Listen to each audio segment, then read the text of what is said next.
Olá a todos, eu sou a Catarina e sejam bem-vindos a mais um episódio aqui no The Dark Tale.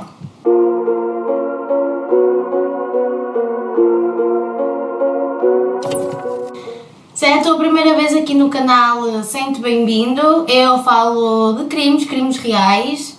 Não te esqueças de subscrever aqui no canal se queres ver os próximos vídeos. Acompanha-me também nas redes sociais. Não te esqueças de dar um gosto, de comentar. Antes de começarmos com o crime de hoje, quero dar a minha nota de atenção inicial. Se tens menos de 14 anos, eu não sugiro que vejas este tipo de conteúdo. Violência não é e nunca pode ser normalizada. True crime não é um conteúdo como os outros e nós devemos ter consciência daquilo que consumimos.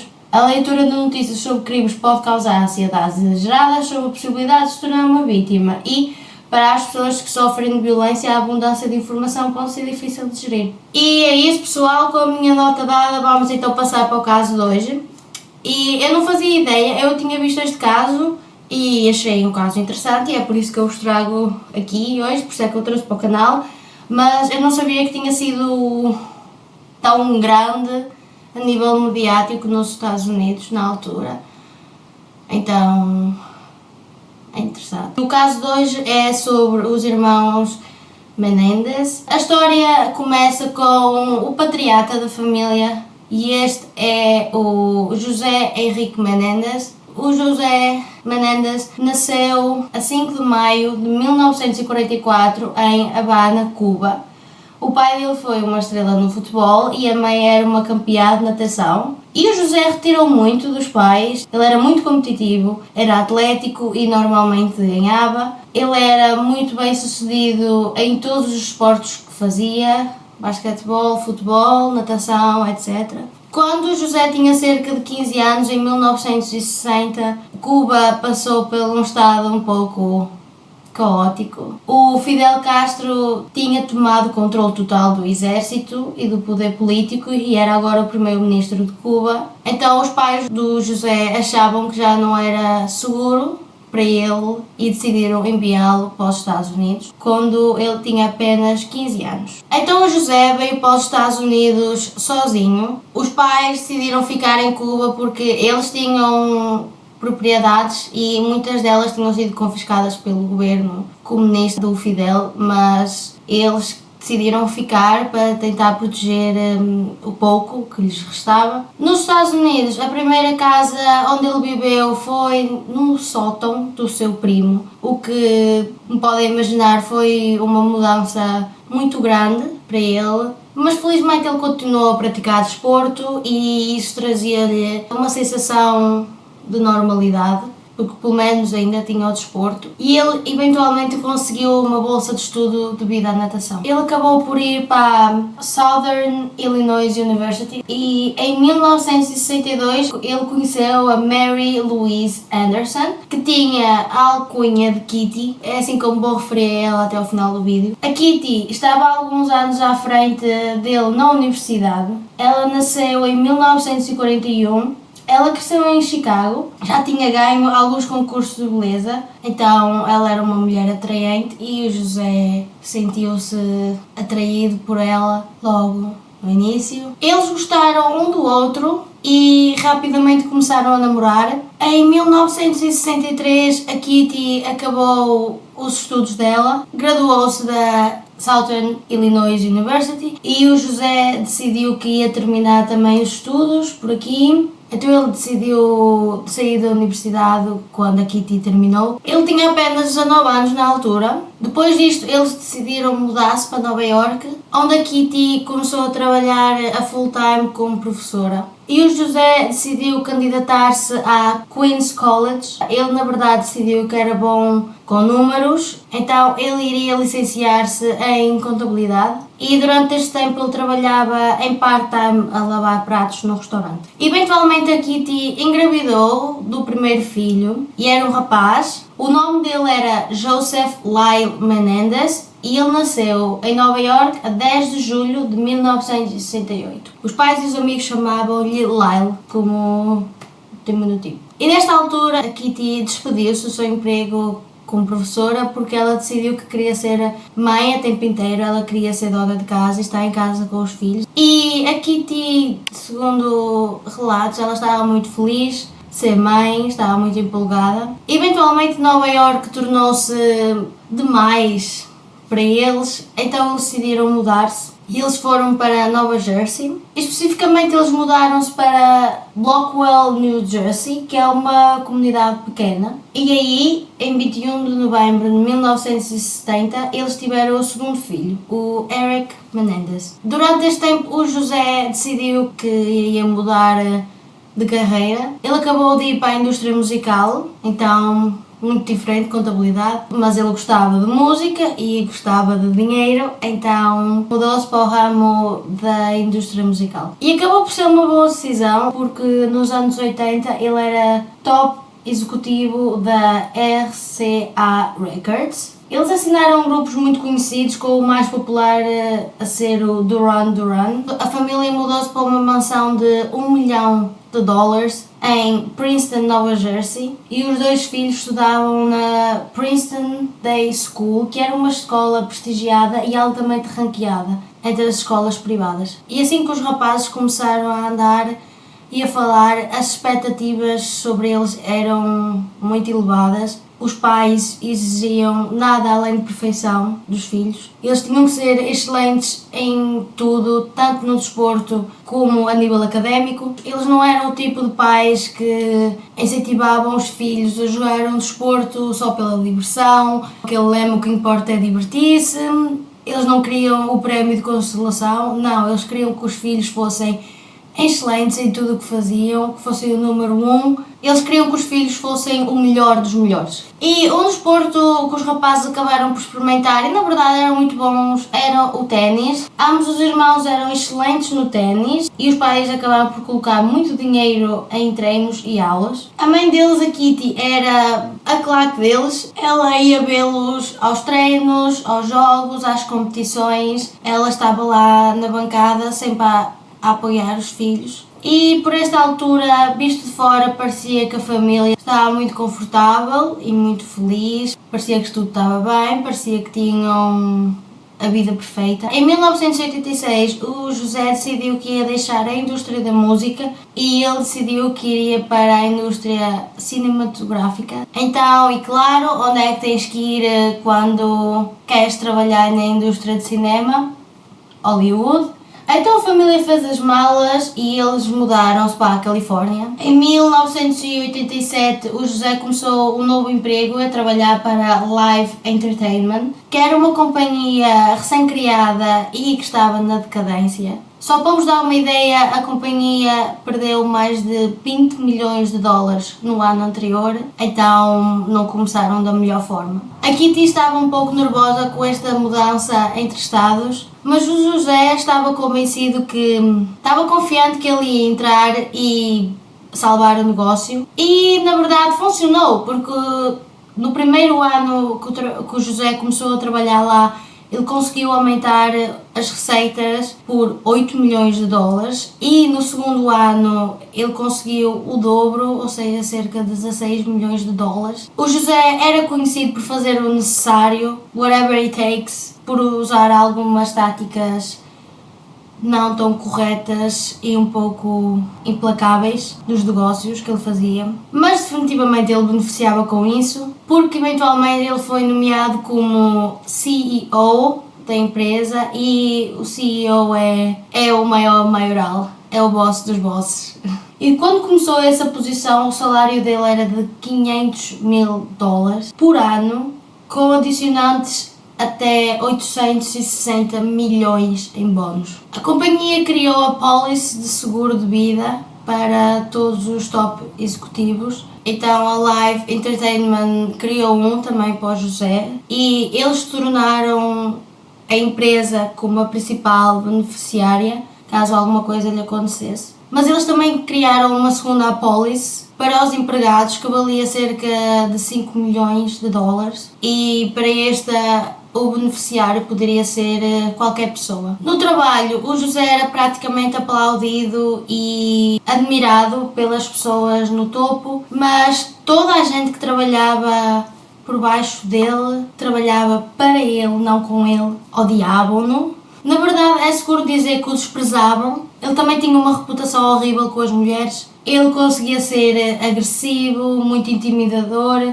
implacável e até cruel. Ele não hesitava em repreender ou despedir alguém da companhia por até os erros mais pequenos. Ele também era conhecido por algumas estratégias de negócios não tão decentes e não só era terrível no trabalho, como na verdade ele estava a ter vários casos, affairs, nas costas da Kitty. E não estou a falar de uma noite, uma coisa de uma noite, não, isto eram long term, eram casos que duraram anos até, eram relações mesmo. Mas no entanto é especulado que a Kitty sabia, ou pelo menos desconfiava, que ela andava a ter estes casos e que ela decidiu fechar os olhos a isso porque o José estava a fazer muito dinheiro e que ela também queria manter a família junta. No entanto, não sabemos o que é que ela sabia realmente, não temos a certeza. O que é que vocês acham? Mas mesmo assim, ela fazia o esforço para estar envolvida na vida dele. Ela insistia que queria ir nas viagens de trabalho com ele e o José fazia muitas viagens de trabalho. Ele era muito aquela mentalidade de trabalhar, trabalhar, trabalhar e ser o mais bem sucedido que consegues. Então ele trabalhava muito, ele ia em muitas viagens de trabalho e a Kitty insistia, ela queria ir com ele. E talvez porque ela não confiasse nele, mas esta também era uma forma deles passarem tempo juntos. E um detalhe estranho, interessante, sobre o José é que na verdade ele tinha vergonha das suas origens cubanas. Houve uma altura que foi-lhe oferecida uma carta de parabéns no seu sucesso como um homem de negócios hispânico e na verdade ele ficou ofendido. Ele não queria que nenhum dos seus colegas soubessem do seu passado, de onde é que ele veio e até onde estudou, porque ele tinha vergonha de não ter ido para uma universidade top elite e ele estava determinado que todos os seus filhos fossem para uma universidade altamente ranqueada, uma das melhores universidades do país. Então estou a perceber o tipo de pessoa que o José era. Ele não queria nada que ele achasse que eram imperfeições, ele não podia mostrar qualquer tipo de imperfeições nem dele ou da família e claramente os rapazes estavam a lidar com muita pressão apenas por serem filhos do José. Quando os rapazes eram ainda muito novos, ele decidiu que eles iriam para Princeton. Nesta altura a família estava a viver em Calabasas, que é uma área muito luxuosa, uma área muito rica. Eles arrendaram uma mansão que ficava no topo da montanha e olhando de fora eles pareciam ter a vida perfeita, o sonho americano. Os pais, como eu já tinha referido, esperavam que os rapazes se destacassem em tudo, tanto na vida académica como desportiva, mas não era bem este o caso. Eles eram alunos razoáveis, eles não eram péssimos, maus, mas também não eram excelentes, topo da classe. Eram medíocres, mas em ténis eles realmente eram muito bons, especialmente o Eric. O Eric foi ranqueado como número 44 na nação. Os dois irmãos eram extremamente próximos. O Lyle era super protetor do Eric. Eles faziam praticamente tudo juntos. Eles tinham alguns amigos aqui e ali, mas por norma andavam sempre os dois juntos e há relatos de pessoas que tiveram algumas experiências interessantes com os rapazes, pessoas que afirmaram que eles conseguiam ser imbecis, estúpidos e até falsos, mas eu acho que isso também é devido à forma como eles cresceram. Eles cresceram a ter de aprender a ser sorrateiros e agressivos para conseguir aquilo que queriam. Foi isso que eles aprenderam do pai. O Lyle teve, sem dúvida, mais dificuldades na família do que o Eric, afinal o Lyle era o filho mais velho. Muitas vezes o filho mais velho é quem tem as maiores expectativas na família. Não sei se vocês concordam ou se identificam, mas acredito que era este o caso, nesta família em específico. Havia muito mais expectativas em relação ao Lyle e, em geral, muita mais pressão para ele ter sucesso e para dar um bom exemplo. O pai, na verdade, era bastante brutal com ele e vamos falar disso um pouco mais à frente, mas uma das coisas que ele fazia era envergonhá-lo em relação à sua aparência física, e isto era algo que deixava o Lyle muito inseguro, mas ele começou a perder cabelo aos 14 anos e o pai obrigava-o a usar uma peruca, pois não queria qualquer tipo de imperfeição nos filhos. Os rapazes cresceram a aprender que o dinheiro é tudo na vida. Tudo se resume a chegares o mais longe possível, a seres o primeiro em tudo o que fazes. Podemos até considerar o Lyle e o Eric como dois rapazes mimados, mas era mesmo esse o ambiente que viviam. Eles decidiram mudar-se para, e pessoal, eu não sei porquê, mas custa-me imenso dizer este nome, então eu acho que não vou pronunciar muito bem, mas para Beverly Hills, para uma mansão famosa, avaliada em 4 milhões de dólares. Esta mansão tinha um pátio enorme, um campo de ténis, tinha uma piscina, casa de hóspedes e muitas pessoas famosas na verdade viveram nesta casa, incluindo o Michael Jackson, o Elton John e um príncipe da Arábia Saudita. O Lyle acabou por entrar em Princeton, como eles esperavam, e ele iria estudar gestão para seguir os passos do pai, mas quando chegou à universidade não era isto que o Lyle queria e tornou-se muito notório rapidamente. No primeiro ano ele foi colocado em Academic Probation devido às más notas e praticamente nem ia às aulas. Ele começou a gostar muito das festas e da vida social da universidade. Quando tudo desmoronou para ele foi quando ele foi apanhado a plagiar numa aula de psicologia. O José foi até à universidade falar com o diretor e pensou que mais uma vez conseguiria resolver as coisas com dinheiro. Talvez se passasse um cheque, o diretor estava disposto a fechar os olhos a isto, mas a universidade não aceitou e o Lyle foi expulso durante um ano, e isto irritou muito o José. E ele não estava chateado com o Lyle, não, ele estava chateado com a universidade por o ter expulsado, porque afinal nada era culpa dos seus filhos, não, tudo era culpa dos outros. O Eric e o Lyle nunca eram responsabilizados por nada e isso era um padrão que conseguimos ver. Em todos os momentos tudo se resumia a como podemos enganar o sistema. O Lyle foi então expulso e o José decidiu arranjar um emprego para ele na Live Entertainment. Ele esperava que com este emprego o Lyle pudesse subir na hierarquia como ele fez, mas isto simplesmente também não ia acontecer. O Lyle era um péssimo trabalhador, na maior parte das vezes ele chegava tarde e agia como se não se importasse com nada, andava pelo escritório a falar com as pessoas, mal fazia qualquer tipo de trabalho e normalmente saía mais cedo para ir jogar ténis. Os colegas de trabalho disseram que era simplesmente um pesadelo trabalhar com ele. Era evidente que ele só estava ali porque o seu pai era o CEO da empresa e que lhe arranjou este trabalho, mas que ele não se importava de todo com o negócio. Mas eventualmente isto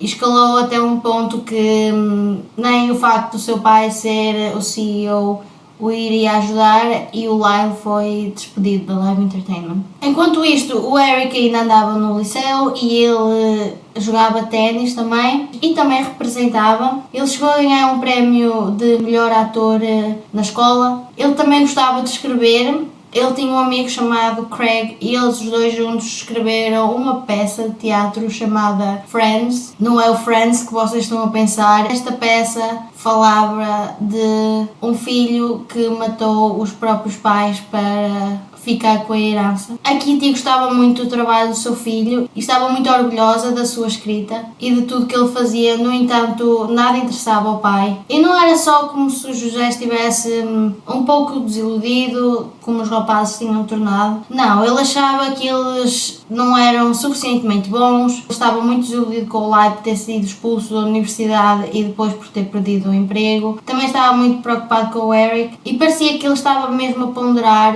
retirá-los do testamento. Não damos a certeza se ele estava a planear retirá-los por completo do testamento ou se apenas estava a alterar algumas coisas, como por exemplo apenas poderem ter o acesso ao dinheiro quando fossem um pouco mais velhos e mais responsáveis, não sabemos, mas isto causou muita tensão dentro do seio familiar, muito mais do que qualquer pessoa sabia na altura, e isto leva-nos a 19 de agosto de 1989. Nesse dia, 19 de agosto, os pais decidiram que iam levar os dois filhos à pesca por tubarões, pelos vistos é isso que gente rica faz, na Marina del Rey, num iate chamado Motion Picture Marine. Nessa altura o Lyle tinha 21 anos e o Eric tinha 18. Nesse iate foram a família Menendez, o pai, a mãe, os dois filhos, o capitão, a namorada do capitão e o resto da tripulação. A tripulação conta que nesse dia a família parecia estar um pouco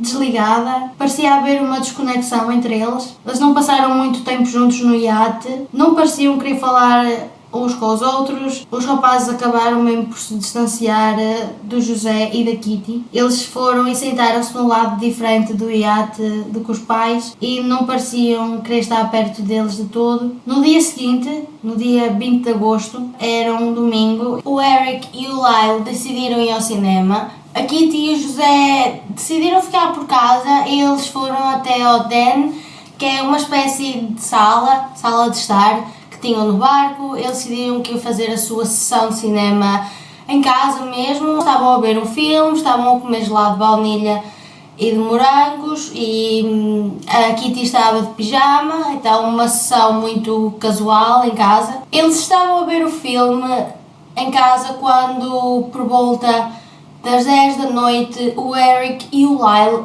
entram na sala com metralhadoras e os pais obviamente ficaram chocados ao ver ali os filhos com armas na mão. Os dois irmãos começaram a disparar de imediato. O Lyle, principalmente, ele atirou sem hesitar com uma espingarda Mossberg de calibre 12. Ele deu um tiro na parte de trás da nuca do pai, a queima-roupa, e como foi tão perto e foi tão intenso, para terem noção, o crânio do José tinha um buraco do tamanho de um punho e que obviamente causou muitos danos. O plano era o Lyle matar o pai e o Eric matar a mãe. No entanto, na hora o Eric entrou em pânico e ele não conseguiu matar a mãe, então o Lyle acabou por atirar nela também. E na verdade a Kitty quase escapou. Ela começou a correr, passou por cima do sofá, foi até à porta e começou a correr pelo corredor na esperança de conseguir pedir ajuda. No entanto, o Lyle continuou a disparar, na perna dela a queima-roupa e foi tão poderoso que, para ter noção, a bala estrilhaçou completamente o osso da perna dela. A Kitty cai e eles continuaram a disparar até ficarem sem munição. A Kitty ainda estava viva e ela estava deitada no chão, então talvez os irmãos tinham presumido que ela já estava morta. Foram lá fora e começaram a recarregar as armas. Ela tentou se levantar mais uma vez, mas ela escorregou no próprio sangue. Quando voltaram, o Eric continuou a disparar na mãe, principalmente na cara, e isto matou-a na hora. E na verdade o Eric disparou 2 vezes para ter a certeza que ela estava mesmo morta. A Kitty foi atingida 10 vezes na perna, no braço, no peito e, claro, na cara. Ela ficou completamente irreconhecível. Foi brutal, completamente brutal. A morte do José também foi bastante brutal. Ele foi atingido num total de 6 vezes e, como eu referi, ele tinha um buraco no crânio da largura de um punho. O Eric e o Lyle dispararam um total de 15 rondas. Os dois irmãos decidiram que iriam fazer com que o ataque parecesse que foi um ataque de máfia, então eles atiraram mais uma vez sobre o joelho dos pais. Isto é conhecido como kneecapping e, pelo que eu percebi, é uma assinatura da máfia. O José tinha 45 anos quando morreu e a Kitty tinha 47. Às 11h47 o Eric liga para o 911 em pânico, como se realmente estivesse aflito, como se realmente alguém tivesse entrado e matado os pais. Yes, please. What's the problem? Someone killed my parents. Pardon me? Someone killed my... A polícia, na verdade, demorou um pouco a chegar ao local, o que foi estranho e que os dois irmãos também estranharam. Eles esperavam que mal ouvissem os tiros que a polícia ia chegar, afinal eles estavam num bairro chique, um bairro de gente rica onde estas coisas não costumam acontecer. Além disso, tinham casas ao lado, então eles achavam que a polícia ia chegar o mais rápido possível, mas isso não se verificou. Quando a polícia chegou, os agentes mais tarde disseram que o Eric e o Lyle saíram do barco aos gritos histéricos, pareciam muito traumatizados. Eles acreditaram nesta atuação que os dois fizeram. O Eric caiu no relvado, enrolou-se e tremia, gritava e chorava completamente descontrolado. Segundo os polícias, o Lyle estava a tentar confortá-lo, mas também estava super agitado, super nervoso. Os polícias presentes disseram que parecia que a dor era genuína, parecia o luto de dois filhos que acabaram de perder os pais de uma maneira horrível. Quando os polícias entraram na sala, eles depararam-se com uma verdadeira cena horripilante. Havia sangue por todo lado. Como eles foram baleados tantas vezes, os corpos estavam completamente irreconhecíveis e havia pedaços de corpo por todo lado. A polícia começou obviamente a investigação pelos dois irmãos. Eles perguntaram-lhe onde é que eles estiveram nesta noite e eles responderam que tinham ido ao cinema. Eles disseram que inicialmente iam ver o License to Kill, mas estava esgotado, então acabaram por ir ver o Batman. E depois do cinema foram ao Taste Bel Air Festival e depois voltaram para casa. A polícia acreditou na história deles, eles pareceram muito credíveis, nem testaram as mãos para resíduos de pólvora, o que é muito estranho porque é um procedimento normal para qualquer pessoa que estivesse envolvido num ataque onde haja armas envolvidas. Eles ficaram tão comovidos com as emoções dos rapazes que deduziram que eles não tinham nada a ver com o crime, que não estavam envolvidos de maneira nenhuma, que se tratava de um golpe aleatório que provavelmente estava relacionado com a máfia, devido ao tiro que ambas as vítimas tinham no joelho, nas rótulas. Os rapazes também deram um impulso nesta história, nesta teoria. Eles disseram à polícia que acreditavam, que parecia ser muito plausível, visto que o pai era um homem poderoso e tinha algumas ligações a possíveis pessoas dentro do crime. Os rapazes disseram que acreditavam que havia pessoas que queriam sim ver o seu pai morto. No entanto, quando a polícia começou a investigar esta teoria, eles rapidamente começaram a perceber que muito provavelmente não seria esse o caso, que a teoria da máfia não parecia enquadrar-se no crime. E a principal razão é que este crime foi muito messy, desorganizado, afinal havia sangue por todos os lados e muitos tiros foram disparados. Isso não era o comum quando se trata de um ataque da máfia. Por norma, quando se tratava de um ataque de máfia organizada, eles costumam ser rápidos e limpos e muito eficientes. Daquilo que eles fazem é entrar, matar a pessoa da maneira mais rápida e discreta possível e sair, mas este crime, como já referimos, não, era o oposto. Além disso, se este fosse o mesmo caso, a polícia acreditava que eles iriam manter a Kitty viva, que não havia razões para matar. Além disso, podia haver muitas outras pessoas que tivessem interesse e que talvez fossem responsáveis por este crime. Afinal, o José tinha humilhado e despedido muita gente na sua vida, então talvez houvesse pessoas sem estar diretamente relacionados com a máfia que se quisessem vingar dele. A polícia foi e começou a entrevistar os colegas de trabalho, mas rapidamente eles também perceberam que, apesar de não gostarem do José, não parecia haver ninguém que o quisesse matar. Quando as pessoas descobriram na comunidade que o José e a Kitty tinham sido assassinados, elas ficaram genuinamente em choque, principalmente com o assassinato da Kitty, porque ela era conhecida como uma pessoa simpática, como uma boa mãe e querida por toda a gente. Parecia uma mãe amorosa e uma esposa dedicada, então por que é que alguém haveria de querer matá-la e desta forma tão brutal? Por esta altura ainda ninguém tinha pensado que pudesse ter sido o Lyle ou o Eric. Eles continuavam fiéis à sua história de que tinham ido ao cinema, depois ao festival e quando regressaram a casa encontraram a cena do crime. Eles também agiram incrivelmente devastados e traumatizados e até com medo pela morte dos pais. Eles não voltaram para casa, eles decidiram ir viver em hotéis porque afirmaram que talvez quem fez isto aos pais podia voltar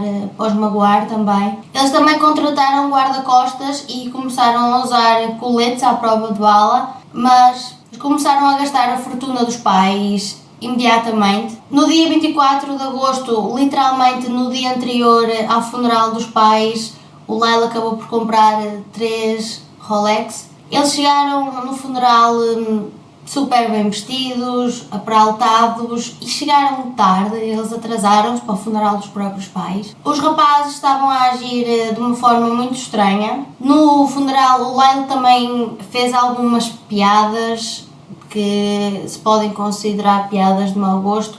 Ele começou a fazer piadas sobre preencher os sapatos do pai, literalmente. Também tiveram um segundo serviço fúnebre alguns dias depois e desta vez o Lyle acabou por fazer um discurso sobre quanto amava o pai.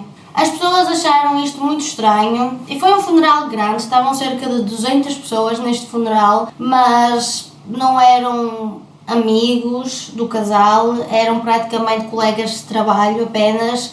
O José e a Kitty eram pessoas muito reservadas, então não é como se tivessem um grande grupo de amigos. Eles não participavam em eventos sociais, não iam a festas. Acredito que muitas pessoas que estavam ali nem sequer gostavam do José. E apesar deste discurso que o Lyle deu, os rapazes não se mostraram muito tristes durante muito tempo. Pouco depois do funeral, os rapazes começaram a gastar mais e mais dinheiro. O Lyle acabou por comprar um restaurante chamado Chuck Spring Street Café em Princeton por $550,000 e o Lyle também acabou por comprar o Porsche que queria. Ele também decidiu criar a sua própria empresa e esta empresa chamava-se Menendez Investment Enterprises. Ele contratou alguns colegas que ele conheceu em Princeton, quando ele esteve na universidade, e começou a planear o franchising do restaurante. Então ele estava a fazer muitos progressos nesta vida de empreendedor. O Eric também começou a gastar bastante dinheiro, não tanto como o Lyle, mas mesmo assim começou a gastar bastante. Ele comprou um Jeep Wrangler novinho em folha e também começou a pagar a um treinador de ténis privado que cobrava cerca de $50,000 por ano. Os dois irmãos decidiram manter o iate, mas trocaram a mobília que estava arruinada, ensanguentada, por mobília nova. A certa altura eles também pensaram em mudar-se e sair da mansão. Eles iam fazer um depósito numa penthouse de $900,000, mas decidiram não avançar com essa ideia e acabaram por mudar-se para 2 condomínios, um ao lado do outro, na Marina del Rey. Nesses condomínios eles acabaram por dar muitas e muitas festas. Eles disseram que não queriam voltar para a mansão. E por esta altura os únicos que sabiam quem tinha realmente matado o José e a Kitty era o Lyle e o Eric. Eles continuaram a gastar dinheiro desmedidamente e eu penso que talvez tenha sido também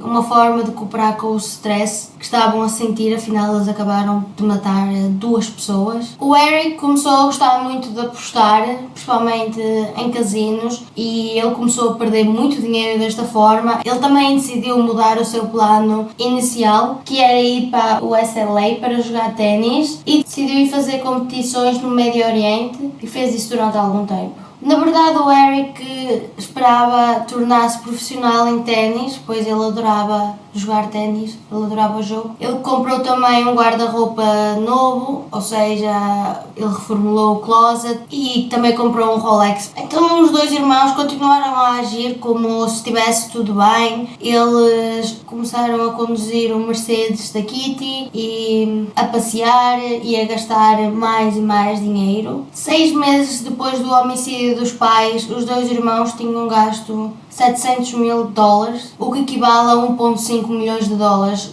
no dinheiro atual. Eles tinham muito dinheiro que ainda iam pegar, por assim dizer. O José tinha uma fortuna avaliada em 14 milhões e eles também iam receber os 5 milhões de dólares da apólice seguro da Live Entertainment. Então eles iam herdar muito dinheiro. Então por esta altura deve estar a perguntar como é que ninguém desconfiou deles e, na verdade, a polícia começou finalmente a perceber que podia haver aqui um grande motivo monetário por trás deste crime. Os rapazes nunca telefonavam para saber como é que estava a investigação, para saber se estavam mais perto de apanhar os criminosos, os assassinos dos pais, o que não é de todo normal para alguém preocupado. Eles não pareciam de todo preocupados com o assunto e certamente não estavam a agir como tal. Então a polícia começou a observar os rapazes mais de perto e foi aí que eles perceberam que eles tinham comprado armas no dia 18 de agosto, ou seja, 2 dias antes dos pais terem sido mortos. Eles utilizaram uma identificação falsa para comprar as armas. Eles descobriram também que os rapazes tinham contratado um especialista em informática para ir lá à casa e para apagar o disco rígido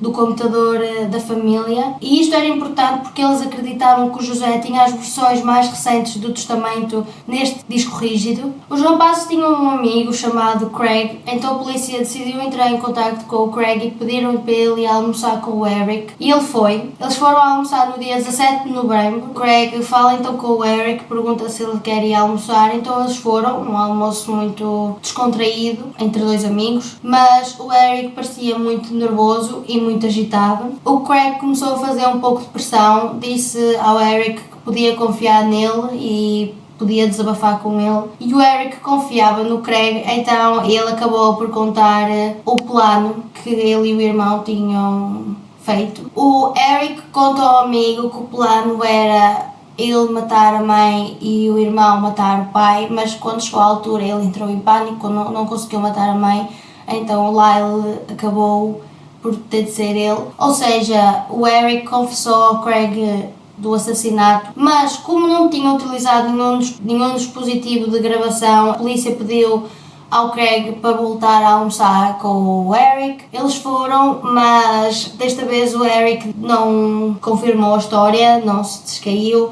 Ele disse ainda que ele não devia ter contado, não devia ter dito o que disse a última vez ao Craig, que ele e o irmão nunca magoaram ninguém e que não queria voltar a falar deste assunto. A polícia decidiu também falar com o terapeuta da família. A Kitty estava a ser acompanhada, estava a fazer terapia, então a polícia foi e falou com ele e, segundo o que o terapeuta disse à polícia, houve uma ocasião em que a Kitty disse que estava genuinamente apavorada dos próprios filhos. Ela estava com muito medo e que à noite trancava a porta do quarto. Ela ainda disse que achava que os filhos eram sociopatas. Depois do homicídio, o Eric continuou a fazer terapia e continuou a encontrar-se com o seu terapeuta, que era o Dr. Ozil, e segundo o Dr. Ozil, por esta altura o stress e a ansiedade estavam realmente a começar a afetar o Eric e ele estava a ficar com úlceras devido a todo o stress. O Dr. Ozil achava que conseguia chegar até ao Eric. Eu acredito que talvez ele estivesse a desconfiar que os irmãos estivessem envolvidos de alguma forma no assassinato. Durante uma das sessões eles acabaram por ir passear por um parque, tiveram uma conversa muito informal e depois voltaram para o consultório médico e muito casualmente o Eric diz: fomos nós. E é aqui que o Eric explica que depois de terem matado os pais, eles vestiram roupas limpas, largaram as armas num lixo que estava na rua e foram ao cinema comprar um bilhete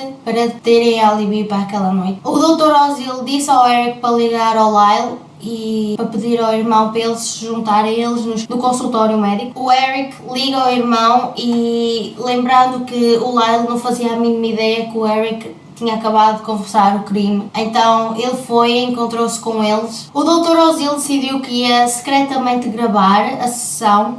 Então ele pediu à amante dele, da altura, para ficar do outro lado da porta, para o caso de, se alguma coisa corresse mal, se ele se sentisse intimidado ou ameaçado, para ela ligar de imediato à polícia. O Lyle chega e quando se apercebe que o irmão tinha acabado de confessar tudo ao Dr. Ozil, ele ficou furioso, ele ficou extremamente chateado. Isso não fazia parte do plano e o Lyle acabou mesmo por ameaçar o Dr. Ozil. Ele disse que se ele revelasse isto a alguém, que ele o mataria. E em vez de talvez ir à polícia, o Dr. Ozil continuou a ver os dois irmãos, começou a ter várias sessões com eles e começou a gravar estas sessões e eventualmente aos poucos e poucos eles começaram a falar com mais e mais pormenores do crime. O Dr. Ozil guardou toda esta informação até ao dia que a sua amante decidiu ir à polícia. Ela chamava-se Judeline e ela foi à polícia e deu-lhes toda a informação, dizendo que o tinha feito porque